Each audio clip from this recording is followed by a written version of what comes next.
ಇನ್ನೆರಡು ಬಜೆಟ್ ಮಾಡ್ತೀರಾ ಸರ್? ಯಾವುದು ಇನ್ನೆರಡು ಬಜೆಟ್ ಇದೆ. ಯಾವುದು ನೀವು ಯಾಕೆ ನನ್ನ ಕೇಳ್ತಾ ಅಲ್ಲ ಇದ್ದೀರಿ? ಮುಂದೆ ಹೇಳಿದ್ರಿ ಸರ್ ಬಜೆಟ್ ಮಾಡ್ತೀನಿ. ಹೌದು, ನಾನೇ ಮುಂದುವರಿತೀನಿ, ಬಜೆಟ್ನು ನಾನೇ ಮಂಡಿಸ್ತೀನಿ. ಸರ್ ಖರ್ಗೆ ಅವ್ರನ್ನ ಭೇಟಿ ಮಾಡ್ತೀರಾ ಸರ್? ಸರ್ ನೀವು ಖರ್ಗೆ ಅವ್ರನ್ನ ಭೇಟಿಗೆ ಅವಕಾಶ ಕೇಳಿದ್ದೀರಾ ಸರ್?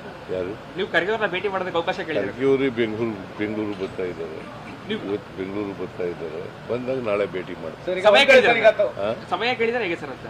ಖರ್ಗೆ ಅವ್ರನ್ನ ಭೇಟಿ ಮಾಡೋದಕ್ಕೆ ಸಮಯ ಕೇಳಿದ್ದೀರಾ ಸರ್ ಅಂತ? ಏನು ಇಷ್ಟೊತ್ತು ಗಂಟೆ ಹೇಳಿದ್ದೇನೆಯ ನಾಳೆ ಭೇಟಿ ಮಾಡ್ತೀನಿ ಅಂತ ಅದ್ರ ಗೊತ್ತಾಗಲ್ಲ ನಿಮಗೆ. ಸರ್ ಡಿ ಕೆ ಶಿವಕುಮಾರ್ ಅವರು ಸ್ಪಷ್ಟಪಡಿಸಿದರೆ ಮಾತನಾಡಿದರೆ, ಆದ್ರೆ ಕೆಲ ಕಾಂಗ್ರೆಸ್ ಶಾಸಕರು ಪ್ರಮುಖವಾಗಿ ರಾಮನಗರದವರು ಬಹಿರಂಗವಾಗಿ ಮಾತನಾಡೋದಕ್ಕೆ ಮತ್ತೆ ಶುರು ಮಾಡಿದ್ದಾರೆ. ಸೊ ಶಾಸಕರುಗಳು ಮಾತಾಡಬೇಡಿ ಅಂತ ಹೇಳಿ ಒಂದು ಕರೆ ಕೊಟ್ಟಿತ್ತು, ಆದ್ರೂ ಮಾತನಾಡ್ತಾ ಇದ್ದಾರೆ ಅಂತ ಹೈಕಮಾಂಡ್ನವರು ಹೇಳಿದಾರಾ? ಇಲ್ಲ. ಅವ್ರು ಏನ್ ಹೇಳ್ತಾರೆ ಅದ್ರ ಪ್ರಕಾರ ನಡ್ಕೊಳ್ಳೋದು. ಗೊಂದಲ ಆಗುತ್ತೆ ಅಂತ ಶಾಸಕರುಗಳು ಒಂದೊಂದು ಮಾತು ಹೇಳಿದ್ರೆ ಕಾರ್ಯಕರ್ತರಲ್ಲಿ ಗೊಂದಲ ಆಗ್ತದೆ ಅನ್ನೋದು ವಿಚಾರ ಸರ್. ಅದಕ್ಕೆ ಹೈಕಮಾಂಡ್ ಏನ್ ತೀರ್ಮಾನ ಮಾಡ್ತದೆ ಅದು ಎಲ್ಲರೂ ಕೂಡ ಭದ್ರ ಆಗಬೇಕು, ಭದ್ರ ಆಗಬೇಕು, ಮಂತ್ರಿಗಳು ಭದ್ರ ಆಗಬೇಕು, ನಾನು ಭದ್ರ ಆಗಬೇಕು, ಡೆಪ್ಟಿ ಚೀಫ್